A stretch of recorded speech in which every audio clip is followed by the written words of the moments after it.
Hello friends, welcome to English pesa Aasaya. நம்ம சேனல்ல பாத்தீங்கன்னா 84000க்கும் மேல subscribers வந்து add ஆயிருக்கீங்க. So I feel very happy. நான் ரொம்ப ஹாப்பியா இருக்கேன். உங்களுக்கும் நிறைய எனக்கு தெரிஞ்சிருக்கக்கூடிய விஷயங்களை நான் உங்களோட ஷேர் பண்றது எனக்கு ரொம்ப சந்தோஷமா இருக்கு. உங்களுக்கு ரொம்ப பிடிச்சிருக்கும்னு நினைக்கிறேன். நம்ம சேனல்ல இந்த வீடியோ ஃபர்ஸ்ட் டைம் நீங்க பார்க்கறீங்க அப்படினா மறக்காம Subscribe பண்ணிக்கோங்க. பக்கத்துல இருக்க பெல் ஐகானையும் கிளிக் பண்ணிக்கோங்க. Instagram லிங்கை நான் டிஸ்கிரிப்ஷன்ல கொடுக்கிறேன். Instagram பேஜை நீங்க ஃபாலோ பண்ணுங்க. அதுல நிறைய யூஸ்ஃபுல்லான இன்ஃபர்மேஷன் உங்களுக்கு கிடைக்கும். ஓகே फ्रेंड्स, இப்போ நம்ம என்ன பார்த்துட்டு இருக்கோம் அப்படினா ஃபியூச்சர் பெர்ஃபெக்ட் டென்ஸ் பார்க்கறோம். இன்னைக்கு அதில் நம்ம பார்க்க போகிறது என்ன அப்படின்னு பார்த்தீங்கன்னா இன்ட்ரோகேட்டிவ் சென்டென்ஸ், கேள்வி வாக்கியம். கேள்வி எப்படி கேட்குறது, ஃபியூச்சர் பெர்ஃபெக்ட் டென்ஸில் கேள்வி எப்படி கேட்குறது அப்படிங்கிறத நம்ம பார்க்க போகிறோம். Okay, so first future perfect டென்ஸ்னால் என்ன நான் ஷார்ட்டாக நான் உங்களுக்கு சொல்லிடுறேன். ஓகேவா? ஸோ ஃபியூச்சர்னாலே எதிர்காலம் நடக்கலை. ஸோ ஃபியூச்சரில் ஒரு செயல் இந்த டைம் பீரியடுக்குள்ளே அந்த செயல் முடிஞ்சிருக்கும் அப்படிங்கிறத இப்போ நம்ம சொல்கிறது. ஓகே, அடுத்த வருஷத்துக்குள்ளே நான் ஒரு வீடு கட்டியிருப்பேன். ஓகே, 1 மந்த்துக்குள்ளே புதுசாக நான் ஒரு மொபைல் வாங்கியிருப்பேன். நைட்டு 8 மணிக்குள்ளே நான் சாப்பிட்ருப்பேன். நைட்டு 10 மணிக்குள்ளே நான் தூங்கியிருப்பேன். இதெல்லாம் பாருங்களேன், ஃப்யூச்சரில் முடிய போகிற ஒரு விஷயம். ஒரு வருஷம் கழித்து நீங்கள் ஒரு வீடு கட்ட போகிறீங்க. ஒரு மாதம் கழித்து நம்ம ஒரு ஃபோன் வாங்க போகிறோம், வாங்கியிருப்போம் அப்படிங்கிறத நம்ம இப்போயே சொல்லிடுறோம் இல்லையா? அதுதான் ஃபியூச்சர் பெர்ஃபெக்ட் டென்ஸ். எவ்வளோ சிம்பிளாக இருக்குது. இதில் நம்ம கேள்வி கேட்கணும். எப்படி கேட்பீங்க? இப்போ நீங்கள் சொல்கிறீங்க, நான் ஒரு வருஷத்துக்குள்ளே வீடு வாங்கியிருப்பேன் அப்படின்னு சொல்கிறீங்க. ஓகே, இப்போ யாராவது நம்மளை பார்த்து கேள்வி கேட்குறாங்க, நீ ஒரு வருஷத்துக்குள்ளே வீடு வாங்கியிருப்பியா? அந்த ஒரு கொஸ்டின். அப்படி எப்படி கேள்வி, அதை இங்கிலீஷில் எப்படி கேட்குறது? ஓகே, நீ 1 மந்த்துக்குள்ளே ஃபோன் வாங்கியிருப்பியா? அவ்வளோதான். இந்த கேள்வியை எப்படி நம்ம இங்கிலீஷில் கேட்குறது அப்படிங்கிறத பற்றி தான் நான் இப்போ உங்களுக்கு சொல்ல போகிறேன். ஓகே ஃப்ரெண்ட்ஸ், வீடியோக்குள்ளே போகலாம். ஹலோ ஃப்ரெண்ட்ஸ், இப்போ நான் உங்களுக்கு ஃபியூச்சர் பெர்ஃபெக்ட் டென்ஸில் பாசிட்டிவ் இன்ட்ரோகேட்டிவ் சென்டென்ஸ் அதை பற்றி தான் நான் உங்களுக்கு சொல்ல போகிறேன். நேர்மறையாக எப்படி கேள்வி கேட்கலாம் அப்படிங்கிறத நான் உங்களுக்கு சொல்ல போகிறேன். ஓகே, இங்கே பாருங்கள், பொதுவாக ஃபியூச்சர் பெர்ஃபெக்ட் டென்ஸோட ஸ்ட்ரக்சர் ரொம்ப ரொம்ப சிம்பிள். ஐ, வி, யூ, தே. நான், நாங்கள், நீ அல்லது நீங்கள், அவர்கள், அப்புறம் ஹீ, ஷீ, இட்.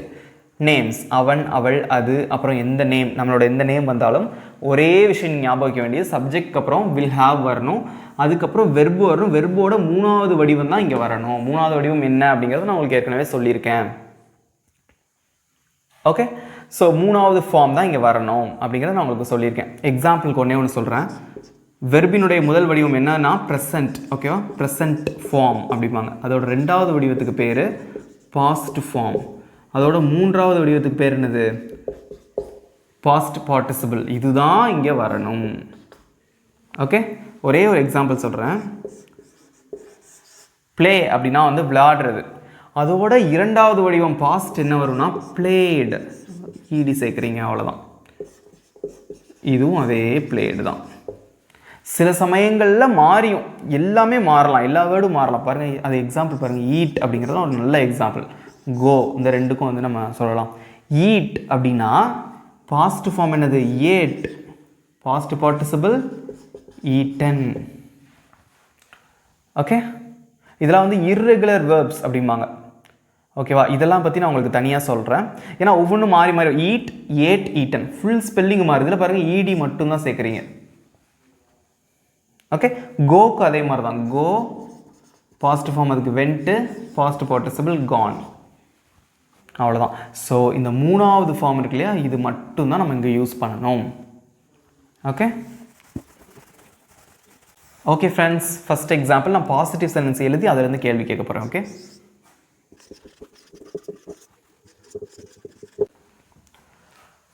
அவள் வீட்டிற்கு வந்திருப்பாள். ஓகே, அவங்க வேலைக்கு போயிருக்காங்க, அவங்க வீட்டுக்கு வந்திருப்பாங்க. ஓகே, அப்படின்னு நம்ம சொல்கிறோம். அவங்க வீட்டுக்கு வந்திருப்பாங்க அப்படின்னு சொல்கிறோம். ஓகேவா? இது பார்த்தீங்கன்னா பாசிட்டிவ் சென்டென்ஸ். சென்டென்ஸ் மேக் பண்ணலாமா? பாருங்கள், சிம்பிள் ஃபியூச்சர் டென்ஸில் எப்படி வரும்? அவள் வீட்டிற்கு வருவாள் அப்படின்னா அது சிம்பிள் ஃபியூச்சர் டென்ஸ். இங்கே பாருங்கள், வந்திருப்பாள், அதுதான் ஃபியூச்சர் பெர்ஃபெக்ட் டென்ஸ். ஓகே, எங்களோட சென்டென்ஸ் மேக் பண்ணுங்கள். அவள் அப்படிங்கிறதுக்கு என்ன இங்கிலீஷில்? ஷீ. போட்டிங்க சப்ஜெக்ட்டு, கண்ணை மூடிட்டு என்ன வரணும்? Will have. அதுதான் ஃபார்மேட். அதையும் போட்டிங்க.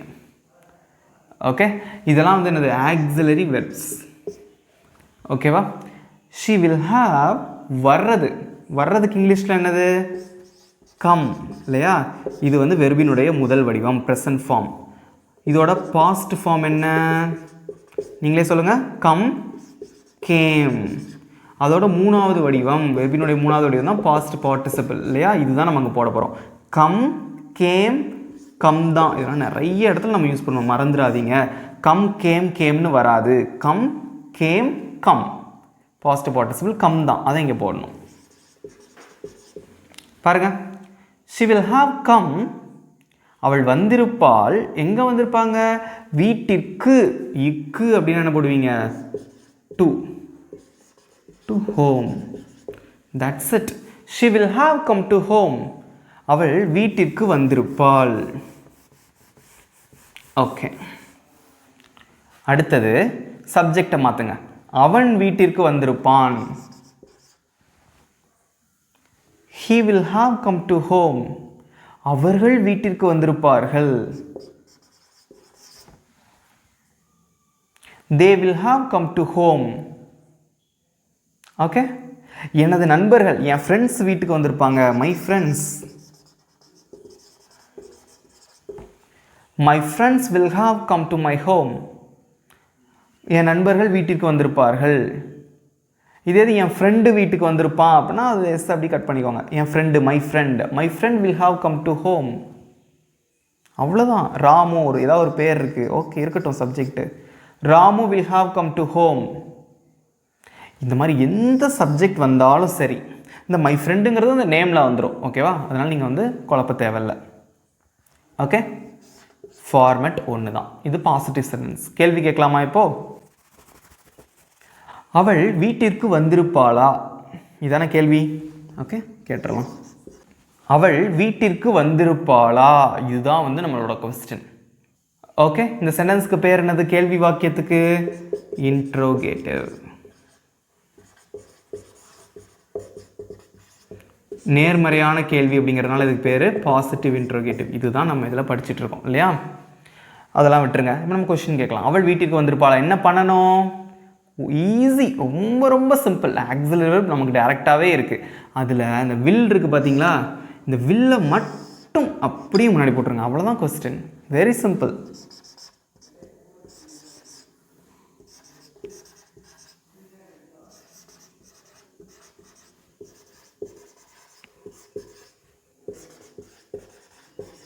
பெரிய கொஸ்டின் மார்க் போட்டுருங்க. அவ்வளோதான். Will she have come to home? அவள் வீட்டிற்கு வந்திருப்பாளா?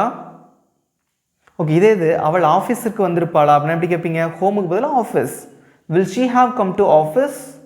அவ்வளோதான். இது காலேஜ் அப்படின்னு எடுத்துக்கோங்க. அவங்க காலேஜுக்கு வந்திருப்பாளா? Will she have come to college? அவள் ஸ்கூலுக்கு வந்திருப்பாளா? Will she have come to school? எவ்வளோ ஈஸியாக இருக்குது. சப்ஜெக்டே நீங்கள் மாற்றலாம். வில்க்கு இந்த இப்போ வந்து அவளுக்கு பதிலாக ஒரு பேர் சொல்கிறேன் நான் உங்களுக்கு. ஓகேவா? ராஜான்னு எடுத்துக்கோங்க. ராஜா வீட்டிற்கு வந்திருப்பானா? இந்த சிக்கு பதிலாக ராஜா போட்டுறணும். அவ்வளோதான். Will Raja have come to home? Raja வீட்டுக்கு வந்திருப்பானா? சப்ஜெக்ட் எதுனாலும் எடுத்துக்கோங்களேன். இப்போது அவர்கள் வீட்டிற்கு வந்திருப்பார்களா? அவர்கள் வீட்டிற்கு வந்திருப்பார்களா? அவர்களுக்கு என்ன போடுவீங்க? தே. சப்ஜெக்ட் மட்டும் மாறுது. Will they have come to home? அவர்கள் வீட்டிற்கு வந்திருப்பார்களா? அவ்வளோதான் ஃப்ரெண்ட்ஸ். Very simple. ஓகே, ஆனால் நீங்கள் புரிஞ்சு படிச்சிங்கன்னா இது ரொம்ப ரொம்ப ஈஸியாக இருக்கும். ஓகேவா? அப்போது இந்த கொஷின் கேட்குறதோட ஸ்ட்ரக்சர் எப்படி இருக்குது பாருங்கள். முதல்ல வில் வருது, அப்புறம் நம்மளோட சப்ஜெக்ட் வருது, அதுக்கப்புறம் ஹாவ் வருது இல்லையா? அடுத்து வெர்பு வருது, வெர்பினுடைய மூன்றாவது வடிவம் வருது, பாஸ்ட் பார்ட்டிசிபிள். ஓகே, அதுக்கப்புறம் ஹோம் எதுனாலும் வரலாம். ஸ்ட்ரக்சர் வந்து இதுதான். அவ்வளோ நான் கிளியராக உங்களுக்கு கொடுத்தாச்சு ஸ்ட்ரக்சரை. இதை போயிட்டு நீங்கள் மனப்பாடம் பண்ணால் அது கரெக்டாக இருக்குமா? Will plus subject plus have plus verb past participle முடிஞ்சு போச்சு. அவ்வளோதான். இப்போ படிப்பீங்க, நாளைக்கு காலைல ஞாபகம் இருக்காது. ஒவ்வொரு டென்ஸ்க்கு இப்படி நம்ம படிச்சுட்டு இருக்க முடியுமா? இதே இது புரிஞ்சு படிச்சுக்கிட்டிங்கன்னா இந்த ஸ்ட்ரக்சர்லேருந்து இப்படி கொண்டு வந்தீங்கன்னா டிரைவ் பண்ணி கொண்டு வரணும். நீங்களா ஜென்ரலான ஒரு ஸ்ட்ரக்சர், அதிலிருந்து அந்த கேள்வி வாக்கியத்துக்கு நீங்களாம் ஸ்ட்ரக்சரை கொண்டு வந்துக்கணும், அவ்வளோதான். எவ்வளோ ஈஸியாக இருக்குது. இன்னொரு எக்ஸாம்பிள் பார்க்கலாமா? அடுத்த எக்ஸாம்பிள்,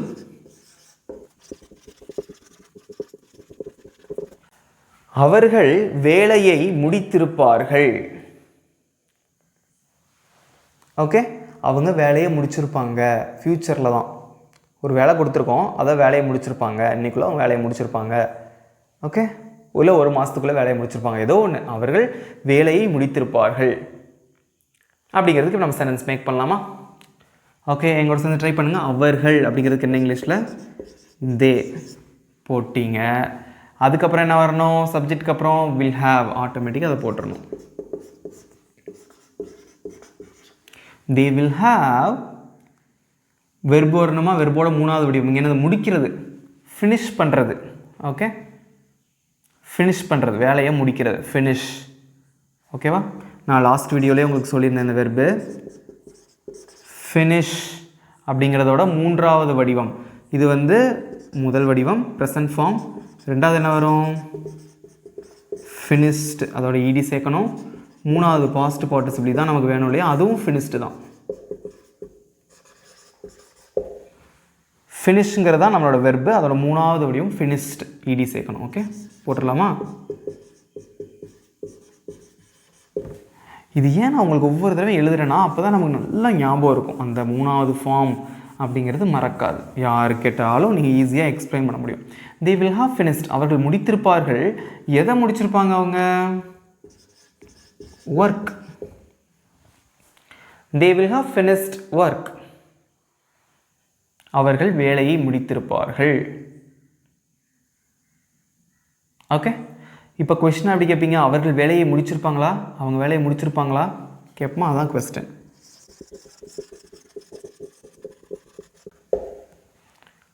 நீங்களே ட்ரை பண்ணி முடிச்சிருப்பீங்கன்னு நினைக்கிறேன். அந்த வில்லை மட்டும் தூக்கி முன்னாடி போட்டுருணும், அவ்வளோதான்.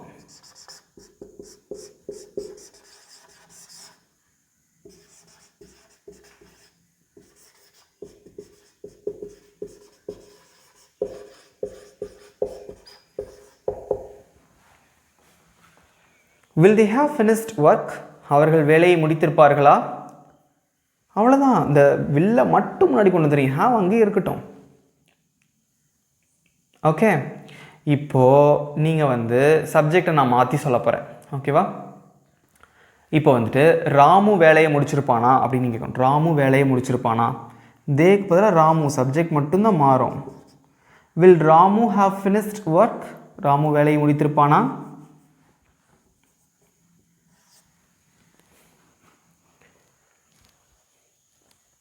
ஓகே, ரொம்ப சிம்பிள். எவ்வளோ ஈஸியாக இருக்குது பாருங்கள். இவ்வளோ தான் ஃப்ரெண்ட்ஸ். இதுதான் வந்து கேள்வி கேட்குறது, ஃப்யூச்சர் பெர்ஃபெக்ட் டென்ஸில் கேள்வி கேட்குறது. ஓகே, உங்களுக்கு ஒரு சின்ன ட்விஸ்ட் நான் இதில் சொல்கிறேன். அவர்கள் வேலையை முடித்திருப்பார்களா அப்படின்ட்டுருக்கு. இதே இது அவர்கள் நைட்டு 8 மணிக்குள்ளே வேலையை முடிச்சிருப்பாங்களா, 8 o'clock அவங்க வந்து 8 PM நைட்டு 8 PMக்குள்ளே வேலையை முடிச்சிருப்பாங்களா? 8 மணிக்குள் அப்படிங்கிறதுக்கு ஒன்றுமே கிடையாது. என்ன பண்ணணும்? ஃபஸ்ட்டு வீடியோ பார்ட் 1லேயே நான் சொல்லியிருக்கேன். இந்த ஒர்க்குக்கு அப்புறமா நம்ம என்ன பண்ணணும்? அதுக்கு by 8 PM, அவ்வளோதான். will they have finished work by 8 PM? அவங்க 8 மணிக்குள்ளே வேலையை முடிச்சிருப்பாங்களா? இது மாதிரி நீங்கள் எந்த டைம்னாலும் நீங்கள் வந்து ஆட் பண்ணிக்கலாம். ஓகே, இதே இது அவங்க அடுத்த வருஷத்துக்குள்ளே வேலையை முடிச்சிருப்பாங்களா அப்படின்னு கேட்குறதுக்கு என்ன பண்ணுவீங்க? will they have finished work by next year?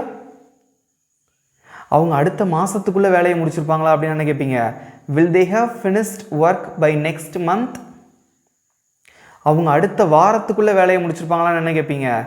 will they have finished work by next week?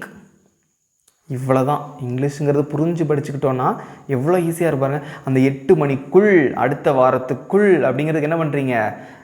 By போட்டு ரிமைனிங் போடணும். 8 மணி அல்லது அடுத்த வருஷம், நெக்ஸ்ட் இயர், நெக்ஸ்ட் ஜூன் அல்லது நெக்ஸ்ட் மந்த், எதுனாலும் பரவாயில்ல. ஃப்யூச்சரில் வரக்கூடிய விஷயத்தை நீங்கள் அதில் ஆட் பண்ணலாம். எவ்வளோ ஈஸியாக இருந்துச்சு. ஓகே, இப்போ உங்களுக்கு நான் ஒரே ஒரு சென்டென்ஸ் வந்து தமிழில் கொடுக்குறேன். அது வந்து உங்களுக்கு ஹோம்ஒர்க். ஓகேவா? நீங்கள் என்ன பண்ணுறீங்கன்னா அதுக்கு இங்கிலீஷில் சென்டென்ஸ் மேக் பண்ணி எனக்கு கமெண்ட்ஸில் போடுறீங்க. ஓகே, இன்றைக்கி உங்களுக்கு சொல்ல போகிற ஹோம்ஒர்க் ஒரே ஒரு சென்டென்ஸ். ஓகே,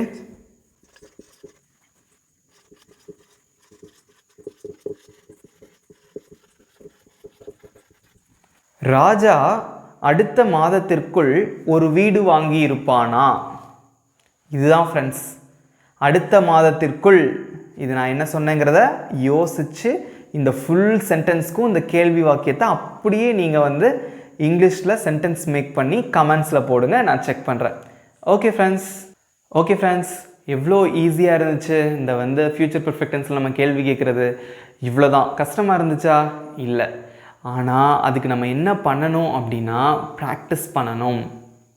ஓகே, நீங்கள் கண்டிப்பாக ப்ராக்டிஸ் பண்ணுங்கள். உங்கள் எல்லாராலையும் நிச்சயமாக இங்கிலீஷில் ஈஸியாக பேச முடியும். ஓகே, அடுத்த வீடியோவில் நான் உங்களை மீட் பண்ணுறேன். அதுக்கு முன்னாடி நம்ம சேனலை இப்போ தான் நீங்கள் ஃபஸ்ட் டைம் பார்க்குறீங்கன்னா மறக்காமல் சப்ஸ்கிரைப் பண்ணுங்கள், உங்கள் ஃப்ரெண்ட்ஸ்க்கும் ஷேர் பண்ணுங்கள். அது மட்டும் இல்லாமல் இன்ஸ்டாகிராம் லிங்க் நான் டிஸ்கிரிப்ஷனில் கீழே கொடுத்துருக்கேன். நம்ம இன்ஸ்டாகிராமையும் நீங்கள் நம்ம சேனலை நீங்கள் ஃபாலோ பண்ணுங்கள். அதுலேயும் நிறைய விஷயங்கள் நீங்கள் கற்றுக்க முடியும். Okay friends, thank you.